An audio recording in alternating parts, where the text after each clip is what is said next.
ठाणे महानगरपालिकेची सार्वत्रिक निवडणूक 2025-26 दिनांक 15 जानेवारी 2026 रोजी होत असून निवडणुकीसाठी ठाणे महापालिकेची संपूर्ण तयारी पूर्ण झाली असून शांततापूर्ण वातावरणात निवडणुका पार पाडण्यासाठी प्रशासन सज्ज झालं असल्याची माहिती आज झालेल्या पत्रकार परिषदेत निवडणूक अधिकारी तथा आयुक्त सौरभ राव यांनी दिली आहे।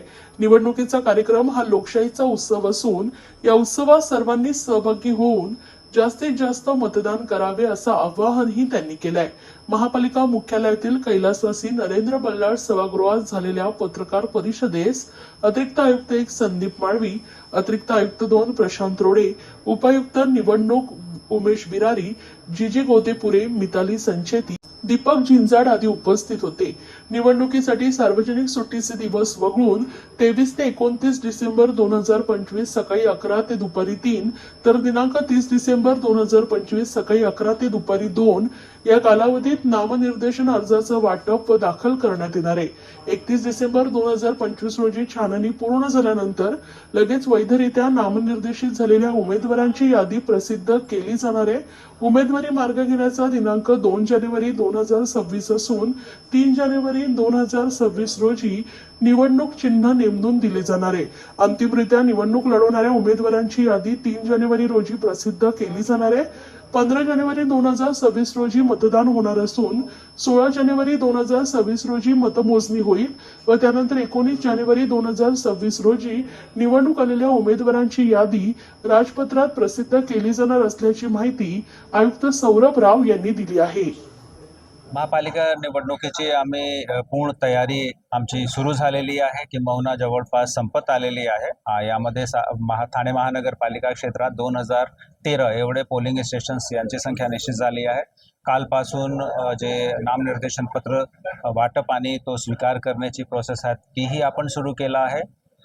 साधारणतः 12,600 सिव्हिल कर्मचारी, 5,500 पोलीस कर्मचारी अधिकारी यांची नियुक्ती आपण निवडणूकचे प्लॅनिंगसाठी, निवडणूकचे प्रबंधनसाठी, व्यवस्थापनसाठी आपण करत आहोत।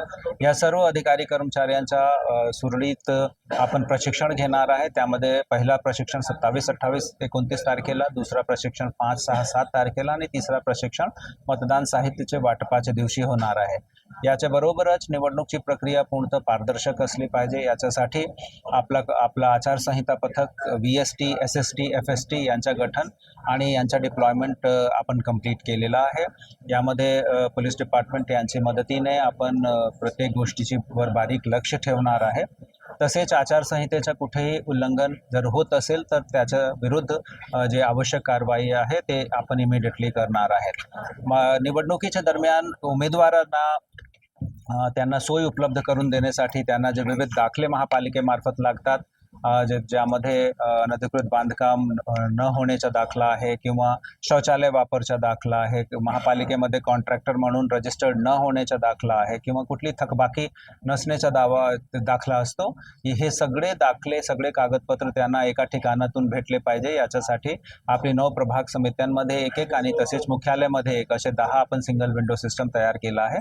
या सिंगल विंडो सिस्टमचा लाभ जे उमेदवार आहेत ते घेऊ शकतात। याच्या बरोबरच वोटिंग पर्सेंटेज वाढवण्यासाठी आपण स्वीप ॲक्टिव्हिटीज याचा कॅलेंडर तयार केला आहे आणि आजपासून साधारणतः 13 तारखेपर्यंत प्रतिदिवस कुठली ना कुठली आपण स्वीप ॲक्टिव्हिटी हाती घेत आहोत। यामध्ये प्रिंट अँड इलेक्ट्रॉनिक मीडिया यांची मदत घेणे, आपले सिनेमा हॉल्स, आपले ऑडिटोरियम त्यांच्या माध्यमातून सतत नागरिकांना अपील करणे, शाळा महाविद्यालयाचे स्टुडंट्स आणि शिक्षक त्यांची मदतीने त्यांचे घरचे जे वोटर्स आहेत त्यांच्यापर्यंत अपील पोहोचवणे, रेसिडेंट वेलफेअर असोसिएशन याचे जे पदाधिकारी आहेत त्यांच्या माध्यमातून प्रत्येक रेसिडेन्शियल सोसायटीमध्ये ही माहिती पोहोचवणे, याच्यासाठी सुद्धा आपण सूक्ष्म नियोजन केलेलं आहे। सर, पिंक बूथ देखील असणार आहे या निवडणुकीमध्ये, किती महिलांची संख्या असणार आहे? जसा मी नमूद केला, साधारणतः 12,500 ते 13,000 आपले पोलिंग स्टाफ आपण नियुक्त करत आहोत। त्यापैकी जवळपास 60 ते 65% महिला अधिकारी कर्मचाऱ्यांची नियुक्ती झालेली आहे। पिंक बूथ म्हणजे असा बूथ जिथे जो पूर्णतः महिला कर्मचारी अधिकारी यांच्या माध्यमातून ज्याच्या नियोजन होत असेल, ज्याचं व्यवस्थापन होत असेल, सर आपण यामध्ये पिंक बूथची संख्या जास्तीत जास्त ठेवणार आहे। त्याचे व्यतिरिक्त आदर्श पोलिंग स्टेशन सुद्धा आपण 33 प्रभाग समित्यामध्ये किमान एक असे 33 आपले आदर्श पोलिंग स्टेशन राहणार आहेत. प्रत्येक पोलिंग स्टेशनवर आपण जे अश्युअर्ड मिनिमम फॅसिलिटी अर्थात जे आपल्याला किमान जे सुविधा उपलब्ध करून द्यायची अर्थात एंट्री एक्झिट वेगवेगळे ठेवणे, सुरक्षाचे उपाययोजना करणे, शौचालयाची व्यवस्था, पिण्याचे पाण्याची व्यवस्था, शेडची व्यवस्था, हे आपण याची खात्री आपण करत आहोत. सर आतापर्यंत अर्ज किती गेलेले आहे? काल पहिलाच दिवस होता.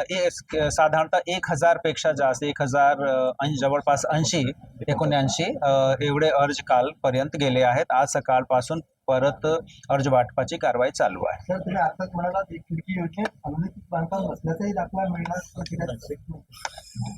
बांधकाम नसल्याचा दाखला कुठे मिळेल?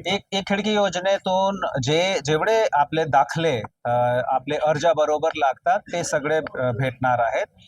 यावर्षी निवडणूक आयोगाने जे सूचना दिली आहे त्यामध्ये जे डिक्लेरेशन किंवा सेल्फ डिक्लेरेशन उमेदवारांमार्फतच आपल्याला अनधिकृत बांधकामाबद्दल अपेक्षित आहे आणि यामध्ये उमेदवार स्वतः हा लिहून देणार आहेत की त्यांचा किंवा त्यांचे फॅमिली मेंबरच्या, त्यांचे पतीच्या किंवा पत्नीचा कुठलाही अनधिकृत बांधकाम नाही आहे आणि भविष्यात जर हा अनधिकृत बांधकाम त्यांच्या किंवा त्यांचे वर अवलंबून असलेले लोकांविरुद्ध दिसला तर ते त्यांची पात्रता जाईल आणि ते अनर्ह घोषित होतील. सर दुबार मतदाराबाबत काय निर्णय घेतलाय? दुबार मतदारांची संख्या साधारणतः 83,000 आपल्याला सुरुवातीमध्ये आढळली होती. माननीय निवडणूक आयोगाने जे आम्हाला निर्देश दिला होता त्याच्या अनुषंगाने हे 100% दुबार मतदार यांच्या व्हेरिफिकेशन करणे, आवश्यकतेप्रमाणे फील्ड व्हिजिट करणे, त्यांचा ॲड्रेस व्हेरीफाय करणे हा अभिप्रेत होता. ही प्रक्रिया आमची साधारणतः मागील 10 दिवसापासून 12 दिवसापासून चालू आहे. जवळपास ही प्रक्रिया पूर्ण झालेली आहे. उद्या दुपारपर्यंत यापैकी वास्तविक दुबार मतदार किती आहेत ही संख्या आपल्याला कळेल. परंतु आतापर्यंत जे चित्र दिसते त्याच्या आधारावर साधारणतः 15 ते 20% अर्थात 83-84 हजार पैकी 15-16 हजार पेक्षा जास्त नसणार आहे ही संख्या. तरीही जे अंतिमरित्या जे निश्चित झालेली संख्या आहे ते आम्ही आपल्याला उद्या अवगत करतो.